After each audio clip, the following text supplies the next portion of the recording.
నా పేరు డాక్టర్ రామ్ గోపాల్. నేను హైదరాబాద్లో దిల్సుఖ్ నగర్లో మెట్రో పిల్లర్ నంబర్ 1552 మీ సేవా రోడ్ మంజుసుధ మల్టీ స్పెషాలిటీ హాస్పిటల్లో పనిచేస్తాను. ప్రతిరోజు పొద్దున 10 నుంచి 2 వరకు, ఆదివారం కూడా పనిచేస్తాను. మిత్రులు అడుగుతున్నారు ఆర్గాజం గురించి చెప్పమని. ఆర్గాజంని తెలుగులో భావప్రాప్తి అంటారు. మేము జోకులర్గా భావప్రాప్తి జరిగితే భావప్రాప్తి జరుగుతుంది అని అనుకుంటూ ఉంటారు. ఇదివరి కాలంలో ఏంటంటే భావమరదల శృంగారాలు ఉండేవి. ఏ వ్యక్తికైతే ఇక చాలు అని అనిపిస్తుందో దాన్ని భావప్రాప్తి అంటారు. దీనికి ఒక చిన్న ఎగ్జాంపుల్ చెప్తాను. మనం ఎప్పుడైనా ఎవరింటికైనా భోజనానికి వెళ్ళినప్పుడు లేదా మన ఇంట్లోనే భోజనం చేస్తున్నప్పుడు మదర్ వైఫ్ ఎవరైనా ఉండి దగ్గరుండి మనకు కొంచెం చాలు కడుపు నిండింది అన్నా కూడా ఇంకొక చెంచాడు తినండి, ఇంకో చెంచాడు తినండి అని మనం ఫోర్స్ చేస్తారు అనుకోండి. మనకున్న మొహమాటానికో మనకు ఉన్న రిలేషన్షిప్కో ఏదో మొత్తానికి ఎక్కువ తినొచ్చు. కానీ ఒక స్టేజ్ వస్తుంది, వాళ్ళు మొహమాట పెట్టినా వాళ్ళు ఫోర్స్ చేసినా మేము తినలేము బాబు, తింటే పొట్ట పగిలిపోతుంది, నాకు చాలు నమస్తే అని పెడతారు. దట్ స్టేజ్ ఈజ్ సెటైటీ సెంటర్ బాగా సాటిస్ఫై అయినట్టు. అదే స్టేజ్ శృంగారంలో కూడా ఇక నాకు చాలు అని అనిపిస్తే దాన్ని ఆర్గాజం అంటారు లేదా భావప్రాప్తి అంటారు. చాలామంది మోపిల్లలు అనుకుంటారు ఫ్లూయిడ్ బయటకు వస్తే భావప్రాప్తి జరిగింది. అది కాదు, దాన్ని ఇజాక్యులేషన్ అంటారు. సో ఫ్లూయిడ్ రావడం ఒకటి, ఫ్లూయిడ్ వచ్చిన తర్వాత ఇక నాకు చాలు అని అనిపించడం రెండో పాయింట్. ఈ ఇజాక్యులేషన్లో ఫ్లూయిడ్ రాగానే యూజువల్గా అంగం మెత్తబడిపోతుంది. దీనికి సింపథెటిక్ సిస్టమ్ అని ఒక సిస్టమ్ బాడీలో ఉంటుంది. ఈ సింపథెటిక్ సిస్టమ్కి ఎగ్జాంపుల్ ఏంటంటే మీరు ఎప్పుడైనా శృంగారంలో పాల్గొన్నప్పుడు సెల్ ఫోన్ రింగ్ అయింది అనుకోండి, సడన్గా అంగం మెత్తబడిపోతుంది. దానికి కారణం ఏమిటి? ఫ్లూయిడ్ రాగానే మెత్తబడిపోతుంది. అలా మెత్తబడే తర్వాత కూడా ఇంకా కొంచెం సేపు ఆగితే మళ్ళీ కూడా గట్టిపడే అవకాశాలు ఉంటాయి. సో అలానే ఉంచండి. మెత్తబడిపోగానే వెంటనే తీసేయకండి.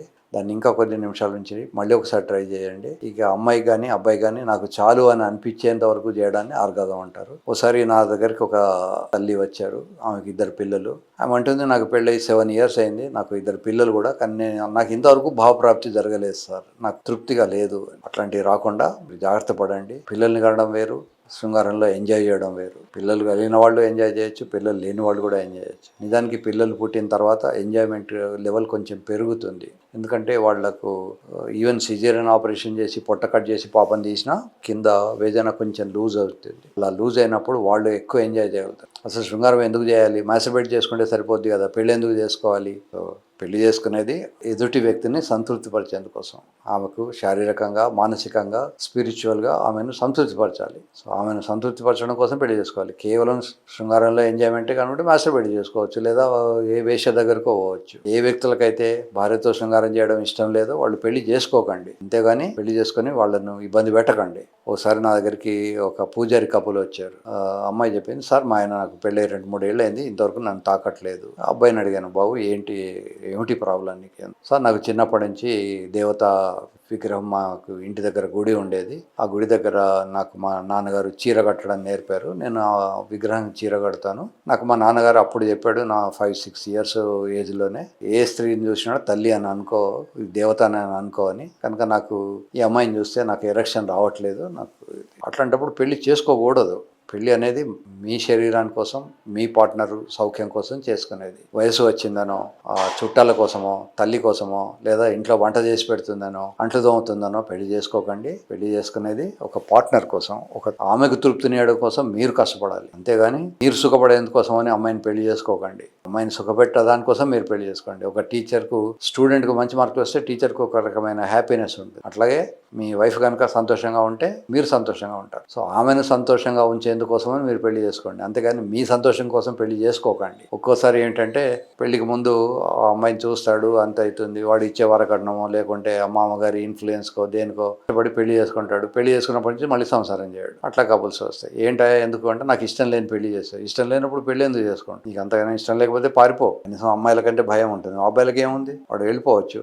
పెళ్లి చేసుకొని నిష్ఠగా చెప్పగలగాలి. పేరెంట్స్ ఇచ్చే డబ్బుతోటో, పేరెంట్స్ సపోర్ట్ లేకుండా మనం బతకలేమా? మనం ఎన్నోసార్లు చూస్తాము, చిన్న వర్కర్ ఉంటాడు, ర్యాగ్ పికరు, చెత్త ఏరుకునేవాడు, వాడికి ఒక వైఫ్ ఉంటుంది, వాడికి కూడా ఒక అభిమానం ఉంటుంది, వాడికి కూడా ఒక వృత్తి ఉంటుంది. వాడు చెత్త ఏరుకున్నా కూడా వాడు గంభీరంగానే ఉంటాడు, వాడేమీ తలదించుకోడు. He must be happy. నేను చేసే పనిలో నేను తృప్తిగా చేస్తున్నాను, తృప్తి ఉంటుంది. అలా చెత్త ఏరుకొని కూడా చెత్తలో కోట్లు సంపాదించిన వాళ్ళు ఉన్నారు. బాంబేలో దీన్ని బంగార్ అంటారు, బంగార్ బిజినెస్ అంటారు. ఎప్పుడైనా బంగారు బిజినెస్ గురించి బాంబే చుట్టుముట్ల వెళ్ళినప్పుడు కనుక్కోండి.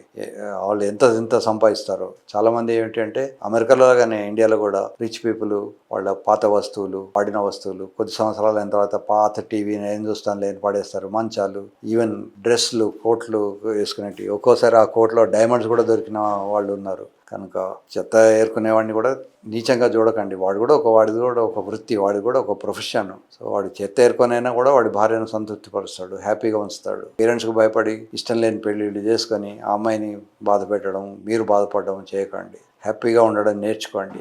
మగవాడు అంటేనే ఒక డెసిసివ్ మేకింగ్ ఉండాలి. పూర్వంలో మగవాడు ఎలా వచ్చేది, వాడు హంట్ చేసేవాడు. వాడికి రన్నింగ్ చేసి అవసరం వస్తే జింకనో దేన్నో పట్టుకొని తీసుకొచ్చి ఇంటికి తీసుకొస్తే ఇంట్లో ఉన్న లేడీస్ దాన్ని చంపి వంట చేసి పెట్టేవాళ్ళు. సో ఆ సైకలాజికల్ స్ట్రెంగ్త్ ఉండాలి. లేదా ట్రైబ్స్ గొడవలు అయినప్పుడు, ఒక ట్రైబ్ నుంచి ఇంకో ట్రైబ్కి గొడవలు అయినప్పుడు మగవాడు అనేవాడు ఆ అవతల నుంచి వచ్చిన వ్యక్తులతో యుద్ధం చేసి తమ అమ్మాయిల్ని కాపాడుకునేవాడు. అలా స్టామినా ఉండాలి. ఇప్పుడు అంతా సాఫ్ట్వేర్ అయిపోయింది, లైఫే సాఫ్ట్ అయిపోయింది. సాఫ్ట్ కాకుండా హార్డ్గా ఉండడం నేర్చుకోండి. హార్డ్గా ఉంచండి మీ అంగాన్ని, అది కూడా ఎక్కువ టైం ఉంచుకోండి. లైఫ్లో డెసిసివ్గా ఉండండి, అథారిటేటివ్గా ఉండండి. భయపడుతూ సంసారం చేయకండి. పేరెంట్స్కు భయపడక్కర్లేదు, కొంత వయసు వచ్చిన తర్వాత భార్యకు భయపడక్కర్లేదు, సొసైటీకి కూడా భయపడక్కర్లేదు. మీరు ఇష్టం వచ్చిన అమ్మాయిని మీరు పెళ్లి చేసుకుంటారు. మా క్యాస్ట్ కాదు అమ్మాయి అని ఆమె చేసుకున్నాను అని ఏదో ఫీల్ అవ్వకండి. పెళ్లి చేసుకోవడం అనేది గొప్ప విషయం. కనుక మీరు ధైర్యంగా పెళ్లి చేసుకోండి, ధైర్యంగా ఉండండి. మీకు కావాల్సినటువంటి హెల్ప్ పోలీస్ డిపార్ట్మెంట్ ఇస్తుంది, మీకు కావాల్సినటువంటి హెల్ప్ లీగల్ డిపార్ట్మెంట్స్ ఇస్తాయి. కనుక మీరు ధైర్యంగా ఉంటే మిగతా వాళ్ళు మీకు హెల్ప్ చేయగలరు. ఉద్ధరేది ఆత్మానం అంటాడు గీతలో కృష్ణుడు. సో మీ ఆత్మను మీరు ఉద్ధరించుకోవాలి, మీ ధైర్యాన్ని మీరు తెచ్చుకోవాలి. మీకు వేరే వాళ్ళు ధైర్యం చెప్పడం కాదు. సో ఎంజాయ్ చేయడం నేర్చుకోండి. All the best.